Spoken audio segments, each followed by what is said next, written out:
Good afternoon, everybody. Welcome to our webinar on scaling a home services contact center in 2025. We have a great webinar lined up for you today. I just want to make sure I'm good here. Alec and Tim, you guys can see the the title slide, right? Is that what everybody is seeing? Okay, awesome. Great. All right. Well, welcome everybody. Again, my name is Kristen. I am here with Tim and Alec, and we actually will have Chad joining us in just a minute. And today we're going to be talking about scaling the contact center. Basically, we want to talk about making your contact center a revenue center for your business. So what does that look like? What does that look like in terms of combining the right tools and the right people? What metrics do you use to track that? What are the hard skills and hard metrics that you use? And then also what are some of the softer skills and less measurable things like culture and leadership? So that being said, I want to take a minute to let you guys kind of trickle in here. What I do like to do when I start off these webinars is just get a feel for who is on the call. So if you don't mind just taking a second to put in the chat your name, your role at your company, and what your company is, that always helps us to just get a feel for who we're talking to. You know, we usually have a mix of CSRs, we have marketing directors, we have CMOs, we have owners, we have CEOs. So throw that in the chat, let us know. And Tim, I see you're the first one. Thank you. Tim's the CRO at Hatch. Happy to oblige, Kristen. Love it.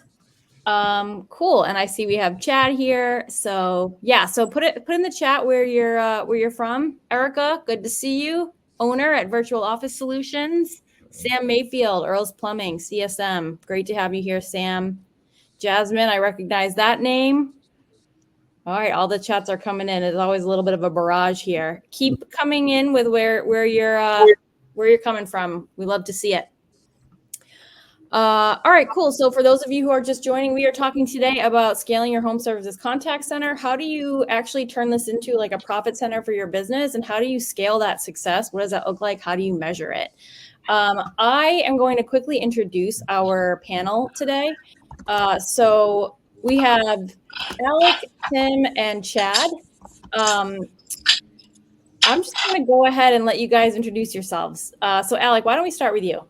Yeah, so no, thank you, Kristen. So I'm Alec, and I am the editor of Homepros, and we're a digital media company that we cover the HVAC industry, and we write about, we cover the news. We write about, M&A, we write about the economy, regulation, and we kind of package all that up and we send it out in a few different emails every week. And I've had the pleasure of becoming friends with Kristen and Tim and Chad, and I'm looking forward to it. Awesome. Excited to have you here, Alec.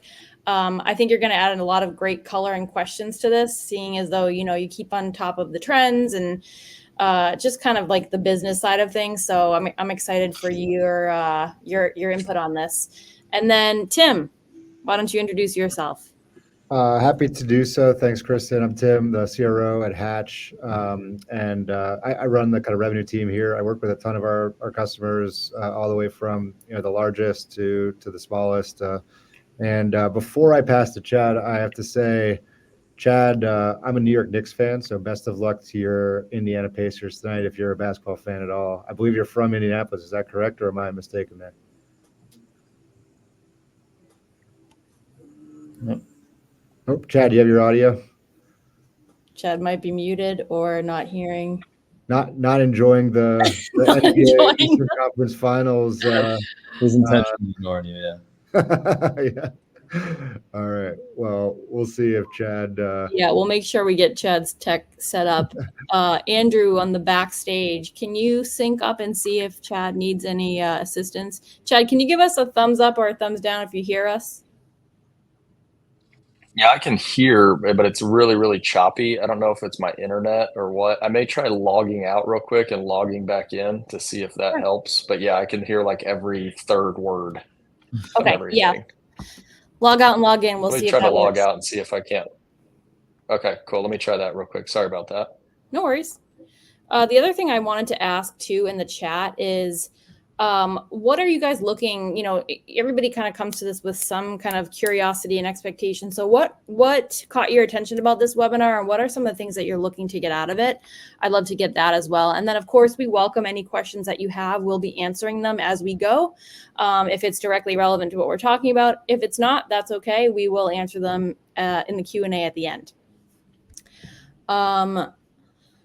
All right, so Chad is signing off and signing back on. We've done Alec, we've done Tim. I'll introduce myself. My name is Kristen. I am the head of marketing here at Hatch. I am usually the one that moderates these webinars, but this time around, it's going to be a little bit of a different format.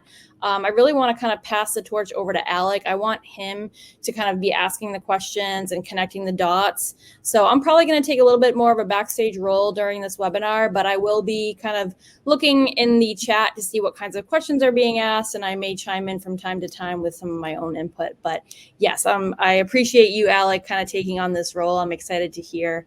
I'm excited for this conversation to unfold. Well, Alec, I'm happy to kick things off while we're waiting for Chad to get the IT side going. So yeah, if you want to start the conversation, with me, I'm happy to do it. And then as Chad gets his IT setup going, we'll loop him in. Yeah. So I think appreciate. Thank you, Kristen. So I think how I kind of wanted to start it with Chad and then kind of segue it over to you would be to just sort of understand from a structural standpoint his contact center, his call center, kind of how they have things set up as far as roles, purpose of, like role types and kind of, again, how they have it set up. But I think, while we're waiting for him to come back in, I'd be curious, given that you have a view into sort of a broad portfolio of contractors across the country, regarding, like, we could just start super, super high level, like regarding call center, regarding contact center, if there has been anything of any sort of meaningful change or trend or something that has happened over the past, say, 3 to 4, basically this year, that is kind of within the context of this conversation. I'm curious if you've seen anything or if there's anything that stands out. Yeah, I think the biggest trend that we're seeing, and it's something that we're participating in, is the sort of efficiency gains and sort of ability to drive more revenue by using AI tools in the contact center. In particular, we have a few different things that we do, but the one thing that we're seeing a lot of interest in and just discussion around, so it's top of mind for me, is after hours, overflow, and weekend AI answering service. And so, most of our customers in home services and HVAC, plumbing, electrical, they have some kind of answering service today. It's typically a third party, human-driven service, and typically what we're hearing is that it's expensive. There's not a lot of knowledge about the business or the operations. And then there's like revenue leakage that comes from that. And so I think a huge area of like interest and investment from what we're hearing is in some of the newer tools that are just now possible because of the improvements in AI technology, kind of the underlying technology that's being provided by companies you may have heard of, like OpenAI and others, that are making it possible to accentuate and add to a contact center team for that overflow, after hours, and weekend issue that a lot of these companies are facing. And so that seems to be kind of a universal thing that we are seeing today. And we have a product, I try and steer clear of being too pro Hatch here, but we have something that helps there. But that's definitely like top of mind for a lot of folks, for, putting aside kind of what we have there. It's definitely something we're hearing. Yeah. You mentioned the word leak, and when comparing how things sort of have been, and then, to based on all the technology improvements that have happened over the past, year, let alone, 6 months, let alone year. Is there an example of that? Like, is there something that comes to mind as far as like, before, let's just say 6 months ago, there was, I don't want to say a problem, but something has meaningfully improved that kind of, I want to like emphasize the leak point that you made that stood out. Yeah, it's a great question. So I think the kind of the place that maybe a lot of people are on the call today might nod their heads, maybe not, but basically they're seeing is, hey, we have this answering service that, a call comes in at 10 or 11 p.m. Mm-hmm. and the answering service picks it up. They say, oh, we'll connect you into someone, who's on call. Yep. There's maybe, inability to get, quickly onto the on-call, person or kind of get that emergency technician, aware of what's going on. There's no access for that answering service into maybe, Service Titan, ACP, and kind of know, what's going on there. So maybe jot down the message and say, hey, we'll try and connect you. And then that person who called in, instead of going with, the company they called into, we'll pick up the phone and call someone else and say, hey, we just need this problem solved because our bathroom is underwater right now. We got to figure it out. It's 10 p.m. And so that's an opportunity where that service call, could have led to revenue. Then you're there, and all of a sudden you realize that you need to, fix something more substantial, and that's a $5,000 ticket. And so you just lost out on that. So it's a, an anecdotal story, but we've heard that, specific examples like that. And so if you have something that starts to be better in place where it's connecting into, from a technological perspective, Service Titan, and can see capacity, can automatically book on a technician's calendar, can answer questions, 100% correctly or close to that every time, that can prevent what I just described from happening. Right. Makes sense. Chad, you all good? Not all good, but I'll try my best. I'm not sure what's going on with the internet. Yeah. Well, you missed my comment about the Indiana Pacers, Chad. So I think that's probably for the best. We'll leave that one for after the call.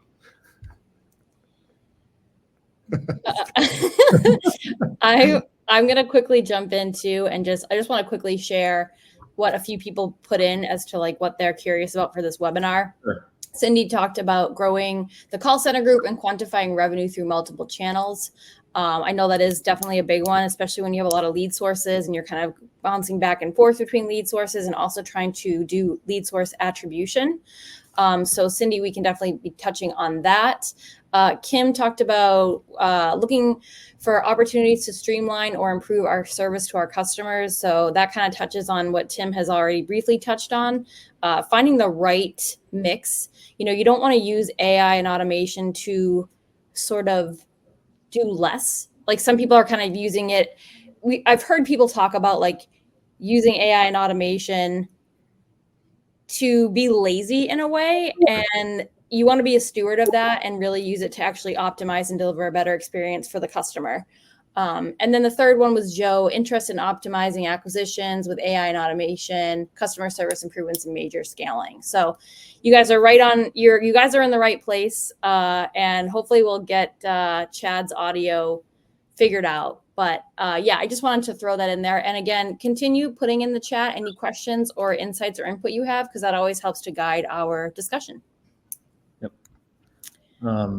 Tim, I'll throw a question to you. If you can hear, I know he's got his video off, but Chad, can you hear me pretty well right now?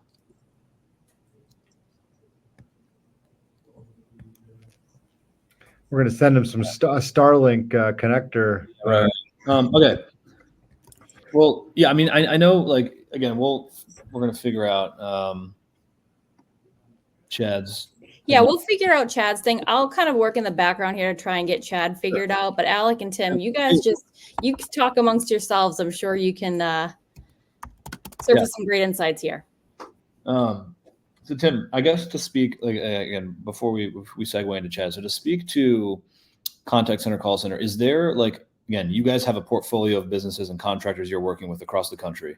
And so you get to see not only, Chad, you good now? Oh, you're on mute, Chad. All right. But I think he's good. All right, I'm good now. Can you hear There me? we go. We got you, Chad. Oh, it's so frustrating. We've all been there. I appreciate it. I'll give you a chance. We introduce yourself real quick, and then I'll kind of give you some context while you were going in and out there for kind of where we're at, and then we can get into it if that works with you. Yeah, absolutely. So obviously happy to be here. Sorry, I have using dial-up internet around here. But yeah, I'm the CEO of Peterman Brothers. I've known Alec for, I don't know, a while now, 6 months, 8 months, something like that. Really appreciate his insights. And then obviously the team at Hatch we use and have used for, I don't know how long it's been, probably 6 months, maybe ish. I don't know. But use them in a bunch of different capacities and continue to experiment with things as it relates to, empowering our call center, follow up on lost work, whatever it may be. So excited to share some of what we've learned and some of the things that we're trying out, new and different ideas and things like that to hopefully help out all of you that joined us today. So excited to chat. Yeah, that's great. So Chad, I guess to kind of start at the top and then move into the tactical and kind of get into, some specifics. Can you help us understand, as far as your contact center, your call center, how things are set up, like structurally, meaning which roles, do you have? Do you like CSRs versus dispatchers? Do you have people who are separate from, say, CSRs, for instance, that are managing, customer inbounds through websites and alternative channels? Do you like give us kind of the lay of the land as to how you guys have things set up?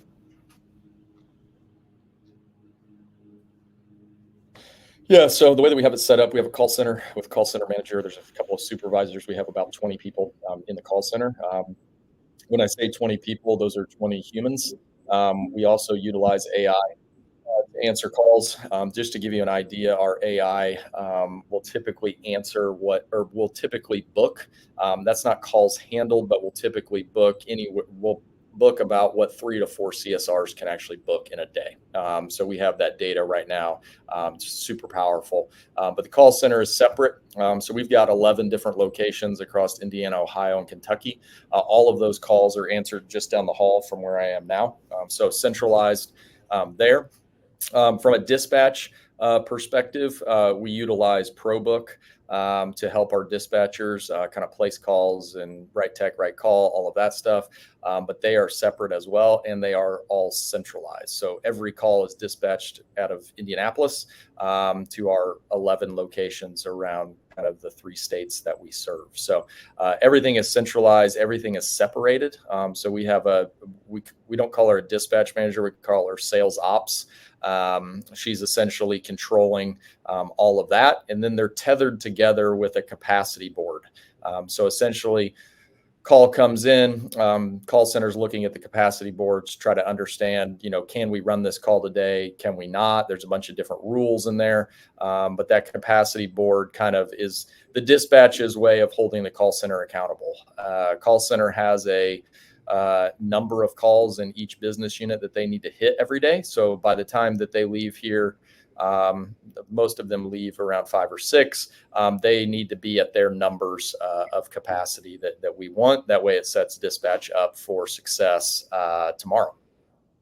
Got it. So just to make sure I understand, so the sort of individual unit that it's not dispatcher, or at least it's more sales ops, but what would be traditionally dispatchers. CSRs are obviously separate. And then remind me, the first group you mentioned, is that separate from CSRs in that that's where you guys are managing other channel, like inbounds through your website, for instance, or did I hear that wrong? Yeah, so inbounds through website, Google, wherever a lead comes from. A lot of our leads, about 25% of our leads are booked online through our online scheduler. So they go to our website, they book an appointment, it comes in through there. So all of that funnels through there. If a lead form is filled out or a lead aggregator or whatever, that goes straight into the call center. And we're either utilizing Hatch to respond immediately, which I think is primarily how we do it. And then, a human can take over if needed or, clarify some things or what have you. Yeah. So thinking about call center, so CSRs and dispatchers, those two groups, how have you, as the company's grown, because obviously you guys have gotten to a pretty, a significant scale, but there was also a point where you were a third of the size and a quarter of the size and half the size. As you have kind of scaled up to where you are now, when you thought about putting the structure in place that you have now, did you guys look at making like step changes by certain revenue thresholds? Were there certain metrics that you looked at to say, okay, now we want to bring on another X, or we want to, spin off this team? Like, how did you think about sort of building that as the company grew, or structuring that as the company grew?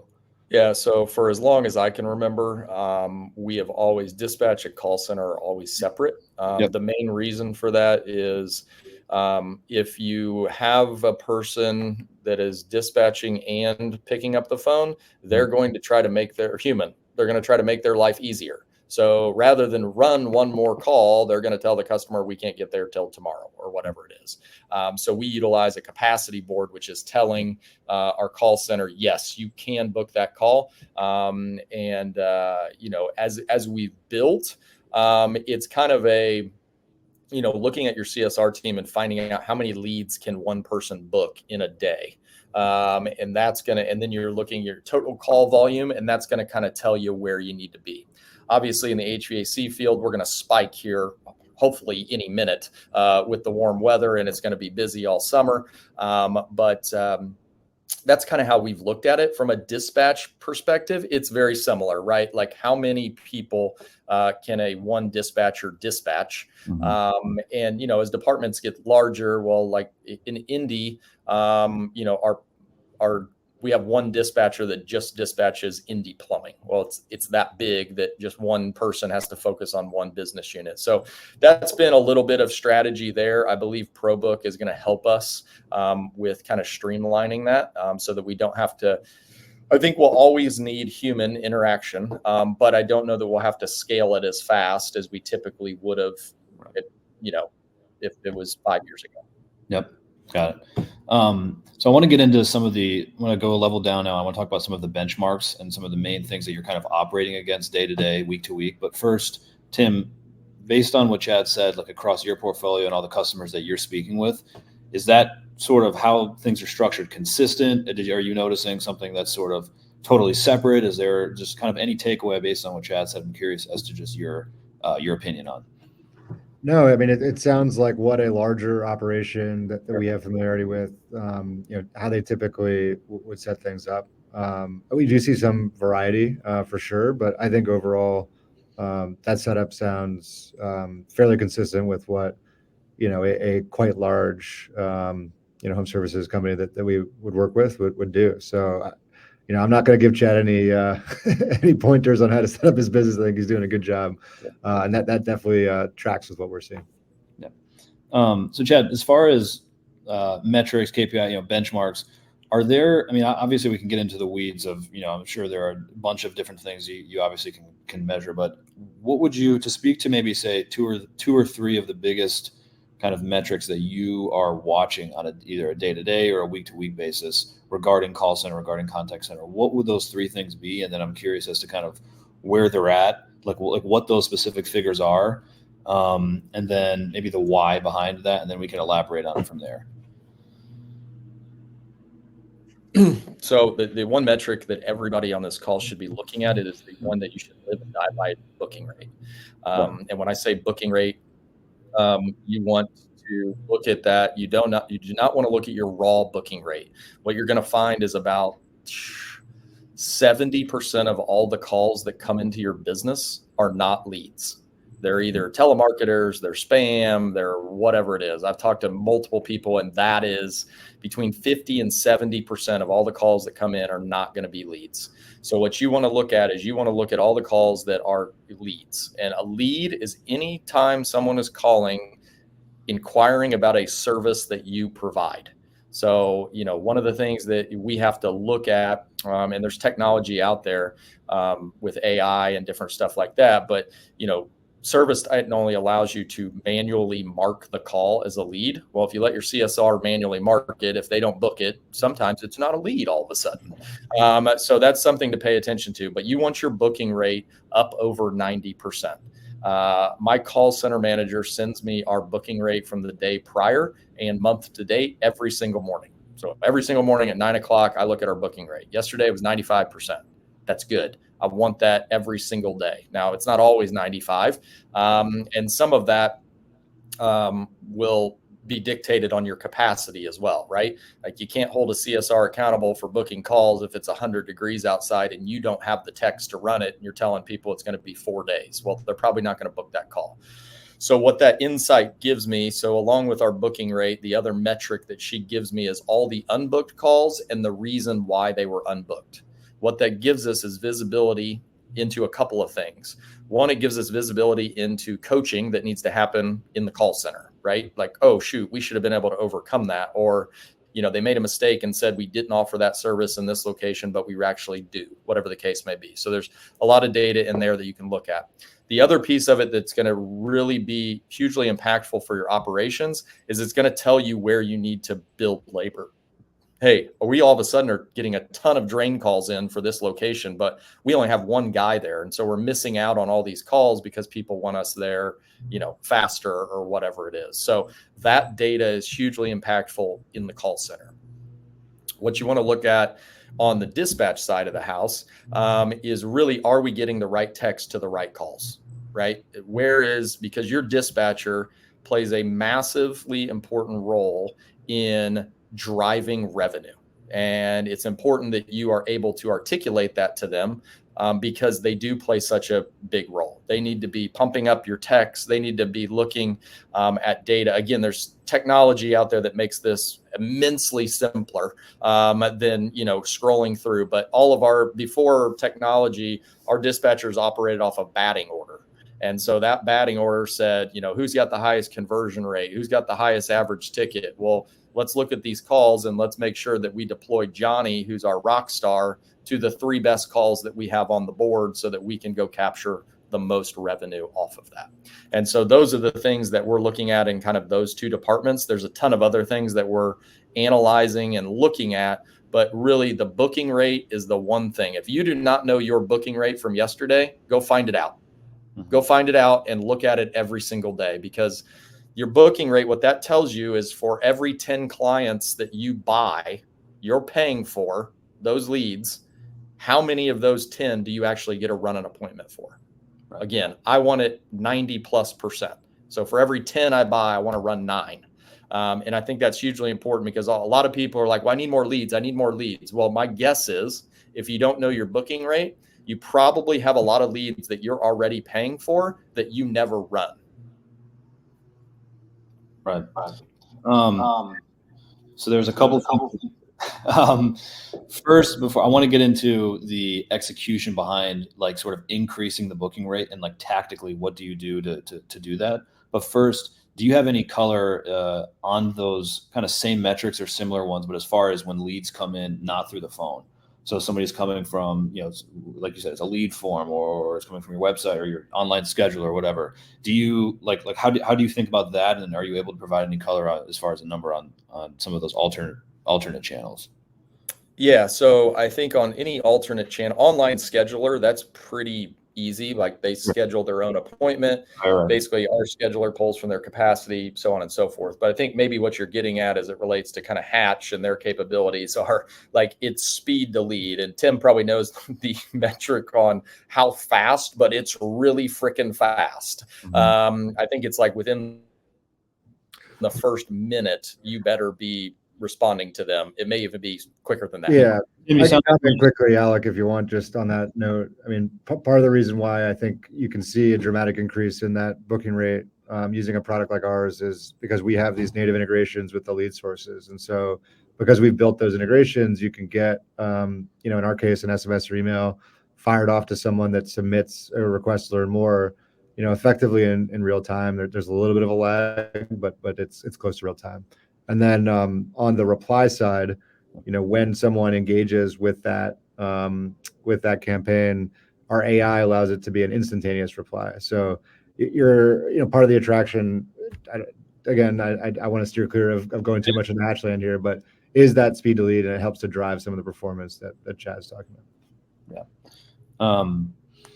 Chad, you mentioned so 90+% is kind of what you're getting at booking rate wise, which you mentioned.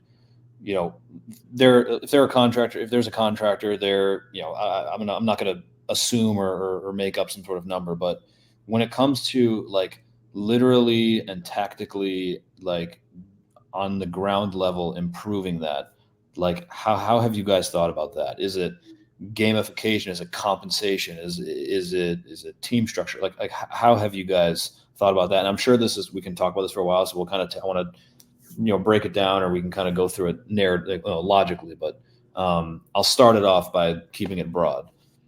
Yeah, I mean, I think incentive structure is key. So the way that we're structured is we have tiers within the call center. So there may be a tier 3 CSR and a tier 1. And we have a routing system that routes calls based on what we think it is to the right CSR. But those CSRs went from a 1 to a 2 to a 3 simply because their booking rates are high. Their membership sales are high, all of those things. So there's metrics in place for them. They have KPIs that they need to hit, and then they can move up a level. So I think that speaks to kind of the gamification piece. I will tell you one hugely impactful piece for us was we started telling our CSRs what we're paying for leads. Do that. Go tell your CSR what you just paid for that lead. And if they're a good CSR like ours, their eyes will open wide open, and they will go, "You've got to be kidding me. You paid $200 for the phone to ring?" Yes. Now you know why it's so important that you fight like hell to book that job so that we can go run it. So in current state, any lead that comes in, obviously we tie that to a phone number, tracking number. We know what campaign it comes through. It pops up and gives them, it's not like exact, but it gives them an estimated cost for what we paid for that lead. So that's hugely impactful. I think the other piece is really giving your CSRs tools to fight through objections. So everybody knows what the common objections are. Hey, I want you here today, not tomorrow. Well, could we waive a diagnostic fee? Could we, what are the things? Could we give someone a credit if we need to reschedule them? What all of these things that, we want to get that dispatch fee, but are you going to really give up? Are you really going to sacrifice making that $85 to not run a job that could turn into a couple $1,000 job? So I think you've got to really work with the CSRs to, one, give them KPIs, next, give them tools that they can use to fight through objections. And then it's really training and coaching on calls. So our supervisors are utilizing technology to review calls and, where didn't we mention this, or where could we have said this, or, ooh, this was a perfect opportunity to pitch the membership, or, all of these things that I think are really critical. And then the last piece that we utilize, I believe we utilize Hatch in this respect is, when it comes to your maintenance, like, gone are the days of people picking up the damn phone. Okay. That's why Tim created the product that he did, because people respond to text message. And so we have campaigns where we will send out basically a link to customers to book their maintenance. So like when you think about outbounding in a call center, well, like, yeah, they can pick up the phone and call, but how many people can they legitimately call in a day versus sending out a text message to 1,000 people? And we book, I mean, we've had days where we've booked 50% of the text messages all signed up to book their maintenance. Well, that's a huge time saver. And it's a hell of a lot more efficient when it comes to booking calls. And again, giving CSRs time to talk to the customers who want to talk. Yeah. So two things I want to go into there. And the sort of I guess we'll call it outbounding, even though we're talking about text and kind of using, technology. But before that, on the executing and sort of improving the booking rate part, the training component, and like you mentioned, you have supervisors, you have a team who's like, that's a focus. Do you guys do that in some sort of like systematic way where, every week or every month, certain CSRs are coming in, you're doing, I don't know, some sort of like how do you structure or systematize it in any way?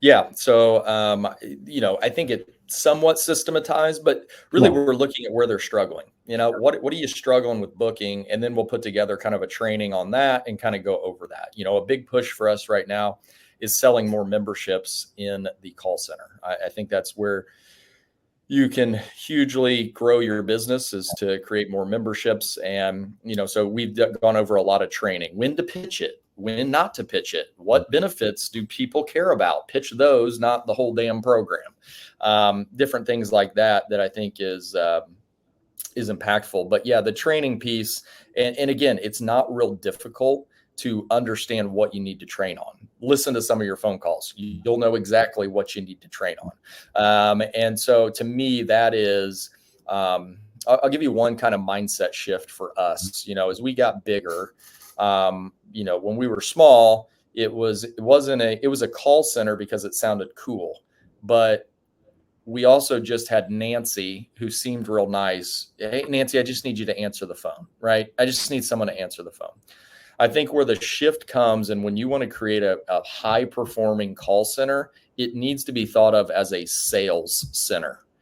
Think of like security and moving and places like that. Like they sell over the phone. And I think you need to look at it from a perspective of, yeah, they're not selling the new water heater over the phone. Get it. But they're selling that appointment. They are selling your company as the right person to send a technician out to their home. And so I think when you can transform that, and I think a lot of that goes to what we've talked about earlier with KPIs and tools and training and all of this stuff, it needs to become a sales center.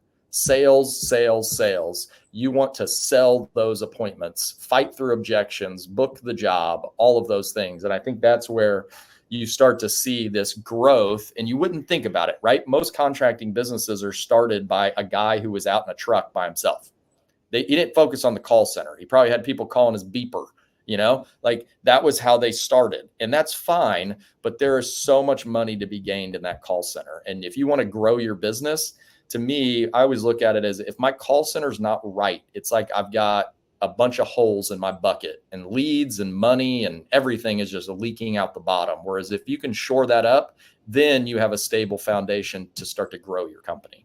Yeah. So one quick note I will make. So I know there's several like specific questions in the chat. I think Chad, if you're cool with it, Tim, if you're cool with it, and Kristen, basically maybe we leave several minutes at the end to just go rapid fire through each one of them individually. Okay, perfect. Cool. So on the second part that I was curious about on, we'll call it outbounding, or maybe, using something like using technology, you mentioned you did you sent 1,000 text messages, you booked half of them, whatever it may be. Are you doing that on a certain cadence? Like, are you looking at it by segments of your overall customer list? Are you looking at it as, unsold estimates within a certain time frame? Like, what could you give me an example maybe of one or two sort of specific like kind of campaigns that you guys have run that kind of falls under the quote outbounding bucket, even if it's not people actually picking up the phone? Yeah, so I'll kind of start in reverse order. So one of the main primary ways that we utilize Hatch and outbounding is on unsold estimates. So we have an inside sales department who, if I think our rules are, if the job is ran between beginning of the day and noon and it's unsold, they get a text message in the afternoon saying, hey, this is so-and-so, just checking on, make sure Billy did a good job, and so on and so forth. We'd really like to talk about the options he left you if you have any questions, so on and so forth. If it's afternoon, then they get it the next morning. And then that campaign continues to go on. I'll give you an interesting stat. I was at a conference last week where Google presented, and they have all this data. It's crazy data where they say that in home services, I'm going to butcher the percentages, but they're pretty darn close. It was like 25 to 29% of work is bought same day. Another 22% of that work is bought in day 2 through 7. Which tells me that if you're not following up consistently, if you don't have a campaign that stretches out at least 7 to 10 days, you're missing out on a ton of work that typically you're thinking that you buy day one when the tech's out there. So I think that's the biggest one as far as like campaigns that we use. If you're not following up on unsold work, you're missing out on a ton of opportunity that, I always think about it as like, if I'm swinging a golf club, I'd rather have a couple swings at it as opposed to just one, because I'm not that great. Right. So I think that's one. When it comes to maintenance, I think it's important to understand what your objective is. So when we look at it, we cut our maintenance I'm talking primarily HVAC, but we're looking at everything, a bucket of maintenance that's over 10 years old, because we know those are opportunities to sell new systems. So we look at maintenance in that bucket. And then we look at maintenance under 10. With maintenance under 10, we're primarily running a maintenance technician who's younger, doesn't have as many skills. And so the way that we look at that is we look to route those geographically. So we'll send out text messages, but we group them and show them capacity for some of the certain days so that I can keep my maintenance guys, because it's not about right tech, right call in a maintenance situation. I can keep them in the same area. Whereas my over 10s, I just want to make sure I got enough of them on the board. So we're very strategic about how we send them out in order to, hit geographically and or make sure I got the right tech going to the right place. Got it. Tim, I want to get your thoughts. So as far as setting up like the structure of these campaigns, Chad's point about the Google data, it's basically what I got from that is, okay, within 7 to 10 days is kind of where the bulk of that stuff, should take place. And so if you're setting up, something like a Hatch, but just in general, even if it's some sort of outbound campaign and you're doing it, say 7 days from, the day that you initially have some sort of contact, what have you found, if anything, that stands out to you as far as the channels and the order in which you're like engaging on each of those channels? So what I mean by that is, does that mean day one, to Chad's point, afternoon of the same day, it starts with text? Day 2, you take a break. Day 3, you do an email and then a text the same day. Like specifics like that. I'm curious as to any insight you have. Yeah, and I would say, the one key insight, which is part of the reason why Hatch exists, is that a lot of people don't like to answer the phone. They're, that they get a call from a number they don't recognize. I mean, it happens to me every day. I get calls all the time, and I don't always pick them up just because I don't recognize the number. I'm not sure. It could be a spam call, that sort of thing. And so you might just miss someone with that channel. And so, but if you get a text message, you're likely to read it. It pops in. It's a notification. Like, oh yeah, I did. I did. I have to get back to these folks about what's going on. And so, I would say from a channel mix perspective, going beyond just the phone call and running down a list and saying, oh, I got to call all these folks with open estimates, and using an SMS or an email, even if it's manually, not using our product, I think is a good idea from a channel mix perspective. I think doing it at all with some attention to it. Chad's data is fascinating. I'm glad you shared that. I mean, we see things like that where someone goes from not using our product to then using it and doing these things, and they're immediately adding revenue that they didn't have before, just by simply kind of doing it. So I would say the additional channel mixes of SMS in particular, and then email, in a secondary way, are quite important. And you're just not going to catch everyone over the phone. And that's the kind of reality. Have as far as email and text, like, is there anything though that you've noticed as far as the order in which those things go out that has yielded more success than say another? Like, whereas texts are converting, emails converting, or you pair them, you do text, email, and you alternate over the course of 7 days. Like, curious as to if there's. And Kristen might have, not to call her out of. Sure, that's fine. I'm sure she has some better data at her fingertips than me, but we see text converting a lot better than email. I mean, the reality is SMS is a much more kind of, maybe this is a bad word to use, but invasive. I mean, you're getting the notification, it's kind of pushed to you. Not everyone has that in email. So you're seeing that message come in, and we see it. We recommend, as part of our best practices, start with that text message, and you can follow up actually 15 minutes later, follow up immediately, with an email, right? So just the best chance of getting kind of someone to pay attention is send the text and then send the email. And then we often recommend, that cadence over the course of, 7 to 10 days where, maybe it's not every day, but on a cadence of every other day, that sort of thing, text and maybe email, or just text, just email. Mm-hmm. We have recommended best practices around that, that indicate, the highest likelihood of success to get someone to respond. Right. Yeah, I'm going to cut in real quick too. I'm going to put in the chat a few data studies we've put out just on what we've seen for benchmarks for response rates for both speed to lead and estimate follow-up. This is for HVAC specifically, but it really doesn't change that much across industries. So like, let's say you're in remodeling, roofing, and the reason being that the best practices really are the same. It's like, keep it short, keep it simple. You don't really have to go into a lot of detail. Sure. It's about getting the response. And once you get the response, then you can share and you can do more of that interaction specific to your business. And that's also where like your people come in. And also like, if you have an AI agent who is an expert in your business, they can kind of cater that conversation. So again, I'm going to put those links in the chat, but feel free to add any questions you have about that as well. Yep. Awesome. Thank you, Kristen. So, Chad, this is a sort of timeliness kind of based question that I'm curious about. So obviously this year, really the past several years, from a consumer standpoint, have been kind of up and down. There's been, we experienced COVID and all things that came through that, came with that. We got through it. There's a new headline out every single day about, with conflicting data, the economy is doing great, the economy is not doing great, people are feeling great, now they're not feeling great. So there's all this kind of noise.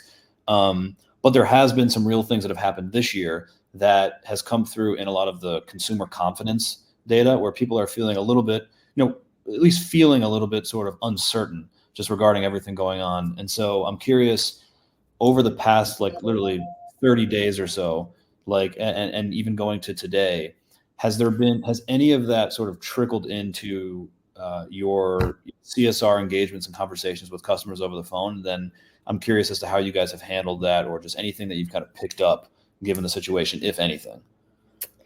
Yeah, I don't know that I could speak to anything like specifically. I know from our vantage point, we've definitely seen credit declines on the rise, and that's been a trend really over all of last year and into this year.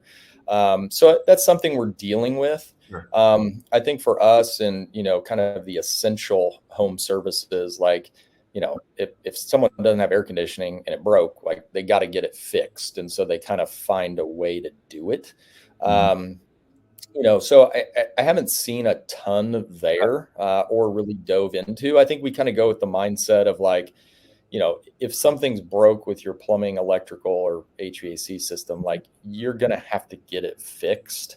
Now, I think that may play into, do I want to repair or, spend the dollars to replace this? I think that's where kind of financing comes in. And we've been able to get some people over the hump because shoot, if it's $150 a month, or I can pay, $2,000 for this repair, well, shoot, I'd rather just shell out $150 and, know I'm on the hook for more payments, but that also fits into my monthly budget. So I have seen financing, especially in plumbing and electrical, where we typically haven't seen it a lot. I've seen that on the rise. So I think people are, paying more attention to that. I think our technicians are getting better at, just presenting it like that.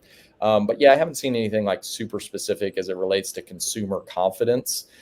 We're still seeing lead volumes coming through and all of that. So I'm not, super concerned about that. Not sounding the alarm. That's right. Yeah. Right. So as far as you made a comment earlier about this sort of shift in thinking about contacts, call center, and thinking of it as a sort of a sales center, and just shifting, just totally like the thought about it. I imagine, and I could be wrong, tell me if I'm wrong, but if there was, when that happened, or as that happens, or for people who are wanting to kind of think about it like that there could be some pushback among CSRs, among people kind of in those roles as to, well, I have to maybe be a salesperson, or I don't know, and so if that was the case, and even if not, how have you guys thought about that when it comes to, from a cultural standpoint, and helping people understand here, here's the purpose, here's why, here's the importance of it to the business, here's how we're going to help support that, here's how we're going to help execute that collectively. Just, I don't know, any thoughts, notes on sort of the internal objection or kind of pushback around that mindset shift? Yeah. So what we found, I think you hit the nail on the head there at the end. It's all about communication. So in a typical environment, how much information about the business do you give your CSRs? Probably little to none. We were guilty of the same thing. It was like, just answer the phone. Come on, answer the phone. Sure. Well, then when we started getting more strategic about it, it's like, oh, well, hold on. They need some more data points and more information about how this all works, because, especially as you become bigger, you just become siloed. Well, you're in the call center, so just do your thing. They have no idea how even the call that they booked transpired. Mm-hmm. So for me, in the transition to that, it was just simply educating them more on the business. Hey, Nancy, fantastic job. You booked calls that resulted in over $1 million of revenue for this company. Thank you. You're awesome. And then when they start to see that, oh, shoot, I'm making a difference. Whereas I think traditionally it's the CSR has always just been the afterthought, right? It's kind of well, just book the calls and we're going to go execute on the operations side. And it's, it's just about really honoring them and them understanding that they are super important. And I think too is, putting some incentives or some KPIs or whatever it may be around that to, encourage performance like we do for everybody else in the company. Yeah. I think, yeah, I totally get that. And I think what about this kind of segues into it, but there is this conversation now where I always kind of joke, you've been in a business for a while, but I imagine, and I wasn't in the business, say 15 years ago or 25 years ago or whatever, but I imagine that if you were to pluck yourself 20 years ago and drop you into this webinar now and listen to what we're talking about around AI, like CSRs and, automatic responses through text and this and that, you would basically just scream at the top of your lungs, or like it just wouldn't make any sense. And so, but with that said, there are clear, like real financial, like benefits and value that is being created, not just in this industry, but across the globe, across the world, across industries from this technology. But at the same time, it's really polarizing. Some people go, I don't understand it. It's too, I'm worried about it displacing jobs. I'm worried about it having a negative impact here, having a negative impact there, even though, yeah, I understand there are some positives. This is kind of a big picture sort of humanity type question, but I am curious about what some of those conversations are like internally, or were internally, when you guys started adopting some of these things and started to think about it in sort of a, how can we leverage it versus sort of, maybe shy away from it, because it's polarizing. And so curious as to, your input on that. And then Tim, after Chad goes, I'm curious, obviously in your unbiased opinion is what you think. Yeah. I think for me, it's, you can be against it, but it's here. It's here to stay. If you think that it's just going to magically go away, I mean, you can think that. I'm of the opposite camp. It's here. It's technology that we need to leverage. I guess the way that I think about it is that, the people currently on our team, I may just not need to add.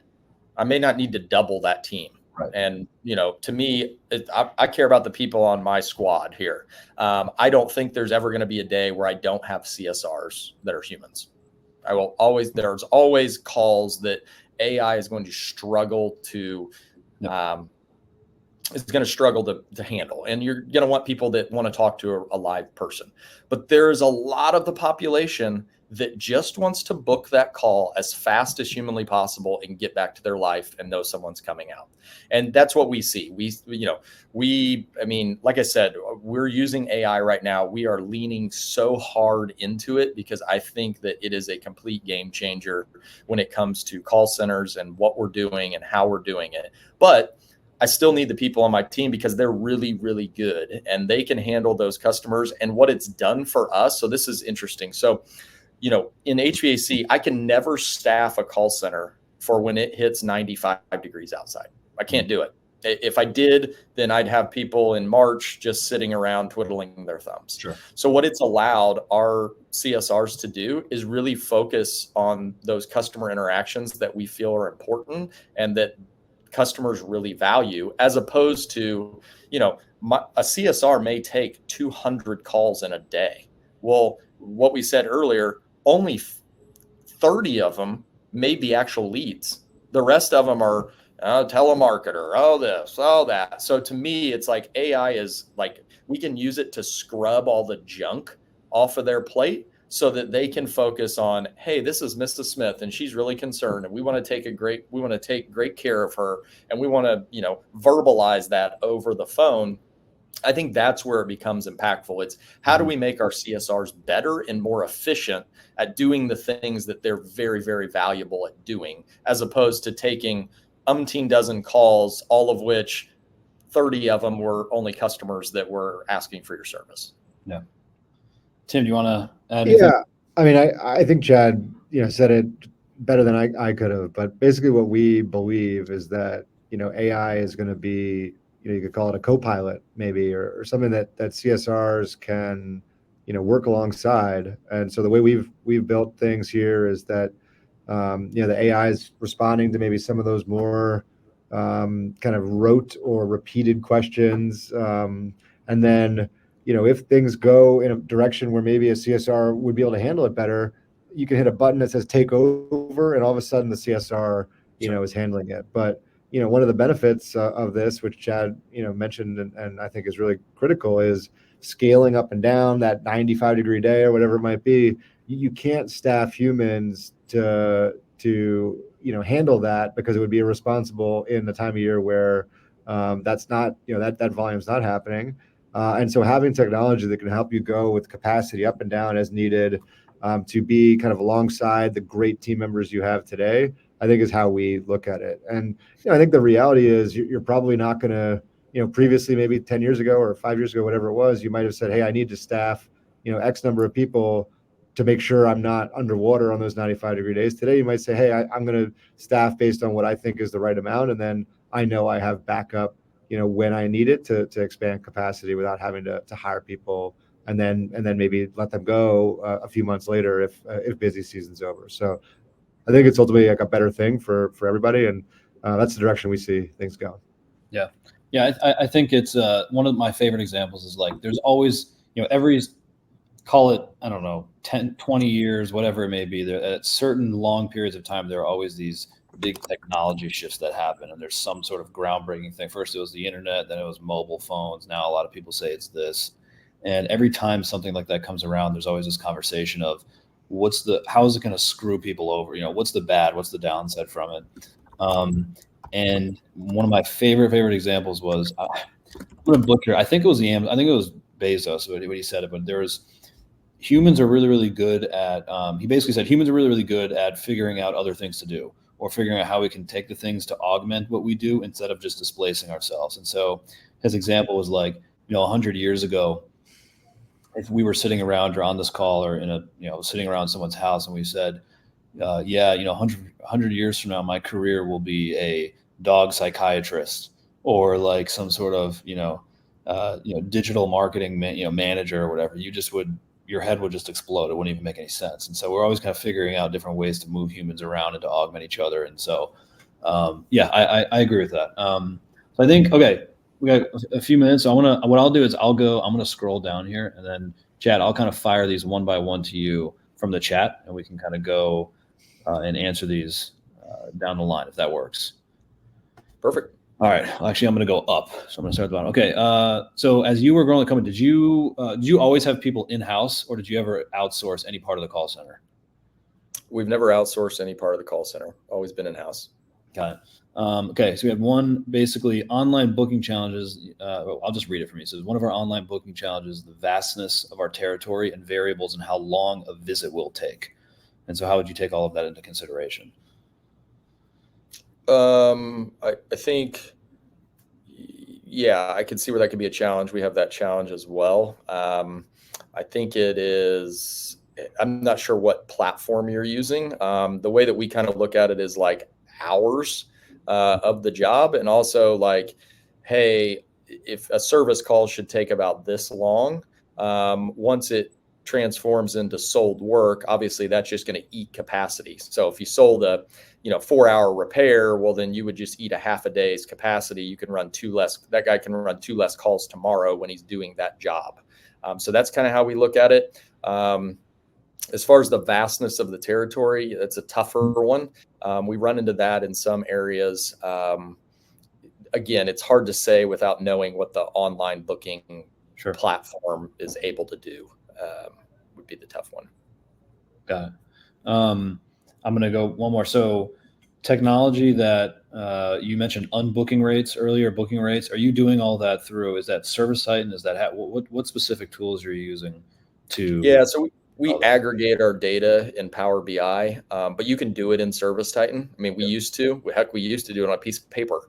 How many calls did you take? How many leads did you? So it can be very unsexy, if you will. But yeah, you can do it inside of ServiceTitan.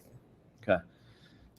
The metric that you're using, or the numbers that you threw out for lead quality as a percentage of like total volume coming in. So you get 100 calls. I think you used 100 calls coming in, 70 are not qualified, not what you consider leads. And then you're also talking though about having a 90% booking rate. Correct me if I'm wrong, your 90% is referring to the 30% that are considered real leads. You got it. Yeah, Yeah. that's what you want to look at. You don't want to look at raw. Yeah, When I say raw booking rate, that would be like correct. You booked, yeah, you get it. Yep. There's another one about callbacks, and turning callbacks into revenue opportunities. And I know that's kind of it was simple, turning callbacks into revenue opportunities. So curious as to any thoughts there. Yeah, do it. Sounds good.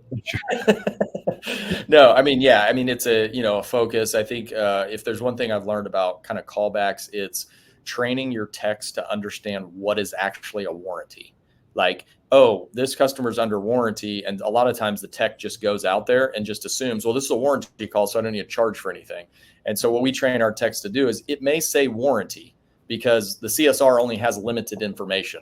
But if it's a component that we didn't touch or is not a warranty, whatever the case may be, we made a repair.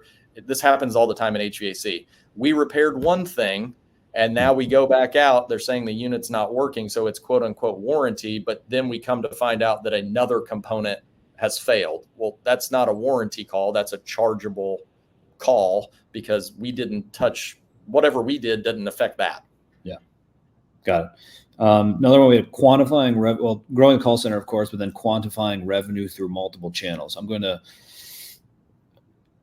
imply that or take that as I don't want to make any assumptions, but quantifying revenue through multiple channels. So maybe that is maybe from a reporting standpoint. That's from a growing lead volume per channel. I mean, however you want to take that, I'll let you run with it. Yeah, so we track it two different ways. One, we have, I don't know how many tracking numbers, thousands at this point in time. So there's a tracking number on every lead source that we have where you can see the ROIs on the back end. The other thing that I would encourage people to do is to also have your CSR ask how they heard about you. So, because a lot of times if, people may have seen your truck, but they Googled you and then they clicked on the ad and it comes in there. But then when the CSR asks, you're like, oh yeah, I see your trucks all the time. So we'll look at kind of those two lists and kind of massage like, hey, where are these more so for the branding pieces, trucks, TV, radio, different stuff like that, they're probably not going to call the number. We actually don't even have our phone number on our truck. It's just the website to go and book online because we know that's how people typically get there. And let's hope they're not trying to dial the number while they're driving. Right. Interesting nugget. Yeah. What was the system used to aggregate it? Oh, Power BI. So that's a Microsoft product. Yep. Yeah, and there's a bunch of them out. There's Domo. There's a bunch of different ones. What I would tell you is you can aggregate that. If you're a smaller company, you don't need anything that robust, and you got to find somebody who knows how to build it. I would just focus on the keys. And I mean, we used to use spreadsheets all the time. That was what we used, and that's how we tracked it. And it was very manual, but it worked. Finding business. All right. So are you finding you are doing business in outside towns or biggest population center? So, okay. Yeah. Really populated areas, more rural areas. Does AI perform better or worse in smaller towns? We have not found any difference. Like people are people regardless of where they are. Yeah.